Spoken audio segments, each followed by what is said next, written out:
Anyway, Juan Williams, he's going to sit down with right for a few minutes, if you don't mind. Not at all. Listen, Basil, Michael, thanks very much. Good to see you guys. Thank you. Take care, man. Nice to see you. All right. We're going to hand it right over to Juan. Stay with us here, Crash. We're not going to break just yet. We're going to go right to Juan Williams. Juan Williams of Fox, who looks like $1 million in his blue suit and his red tie. Looks like a candidate himself.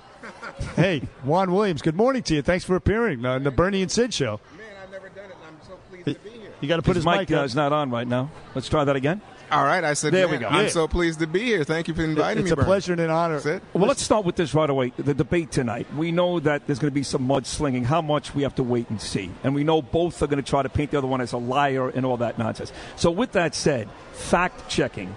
How important is that tonight? And do you think it's on the moderators to make sure that the stuff that comes out is in fact, or is it up to the candidates? You're going to be disappointed. I don't think there's going to be as much mudslinging as you anticipate. Now, there's going to be some needling, and there's going to be some of Clinton trying to remind people that, hey, no shape-shifting allowed. Here's a guy who said X, Y, Z about so many people and all the rest. But I don't think it's going to be a bunch of, crooked Hillary or slimy Trump. None of that. In fact, she brings up some of the things that he said, and she tries to describe him as a racist or a bigot or misogynist. That is mudslinging. If she said that kind of language. But if she says, on the other hand, you're describing Mexicans as rapists, is not in keeping with the American ethic. That's a different way to approach it. I see what you're saying, but it's not, the mudslinging, a lot of which we saw at the GOP primary debates, I don't think you're going to see it here because I don't think it's to Trump's advantage. And remember, he's one-on-one with a woman. Yeah, but if he's as I've said before on this show and other places, he's the ultimate feminist. She's a woman, but he's not going to treat her. This is a new deal, a new era of gender equality. You don't treat women differently. She's not a delicate little flower. She's a candidate running for the highest, the strongest, the biggest office in the world, perhaps. And so he's going to treat her as such. So if she starts, and you don't consider it mudslinging, but if she starts calling him racist and sexist, yeah, he's going to start going after her in an underhanded way. He'll bring up the Bill Clinton infidelities and the fact that she attacked his victims. He will bring that stuff up, and it will be a mud fest. Well, remember, it's not really about the two of them. It's about people who are undecided.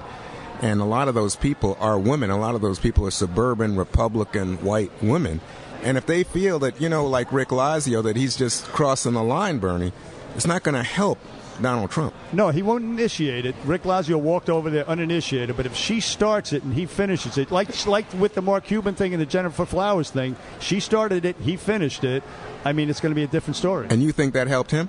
I think it did help him, yes. No, Bernie. Well, talking about helping him, let's do this. I think it was brilliant. You think it was brilliant because you do talk radio, but I'm going to tell you something. You slap me, I rip your throat out. Yeah, but I'm going to tell you something. Most people thought that was way over the line. There's a big difference between Mark Cuban and Jennifer Flowers. Maybe in your world they did, Juan, but in the world out here, people see that it was a cheap shot on her part. How's that a cheap shot? Oh, Mark Cuban is a cheap shot? Who shot his big mouth off on Twitter about how it's going to be the humbling at Hofstra, and he was going to be sitting there intimidating Trump by staring at him. Yeah, it was a cheap shot. Oh boy, I see that so differently because I think Mark Cuban is legitimately a man of great achievement in terms of the business world, in terms of the sports world. I do not see that in terms of He's been trolling Trump online. There's also no personal relationship between Cuban and Clinton, so what Trump did was much dirtier, bringing up somebody who had an affair with the husband. And especially for a female audience? Right. But I'd ask you this. Oftentimes, if somebody comes on this show and is pro-Hillary, Bernard asks a question, I think it's fair. Right. What has she done? In other words, when she goes out there tonight, if she doesn't attack Donald Trump and she tries to win this debate based upon what she has accomplished, whether a senator or when she was Secretary of State, he can't find an awful lot that she's actually done. What has she done? This is so interesting to me because I think one of the arguments against Hillary could be that she failed, but it's not that she didn't try. And remember, she was everything on the Watergate committee going after those bad guys, Nixon and those guys way back, as first lady of the country, going after Ironically, a problem. She went after Nixon, ironically. Well, there you go. Okay, but you asked me for accomplishments, right? And then secondly, going after health care in this country and failing because people said she went too far. But that was when she was first lady.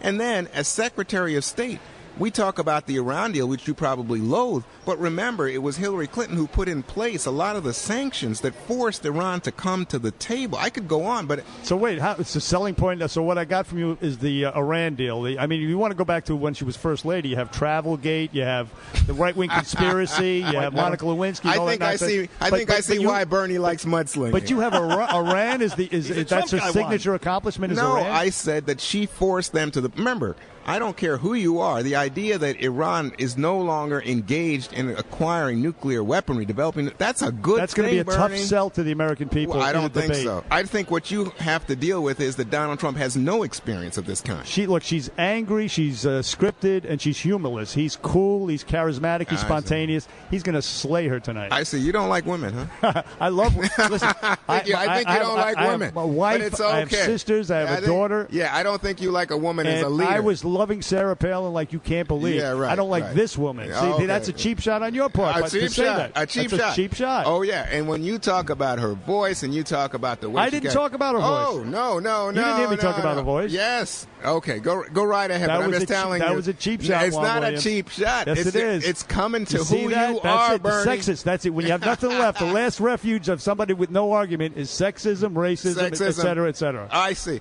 Well, that's why I came to this show because I wanted to have the experience of somebody who was not sexist, not racist. I came to be with McGurk. I love Juan Williams. The sarcasm dripping to the floor. We don't have any time left. Hey, Juan, thanks, man. Nice job, it's a Juan. pleasure. And by the way, the book is We the People, the modern-day figures who have reshaped and affirmed the Founding Fathers. Juan Williams, We the People. Thanks, Juan. Excellent job. Don't forget, Bernie coming up on the other side, Peter King starts off hour number 2 here, live from Hofstra, Bernie and Sid, live from the site of tonight's debate, right after these short words.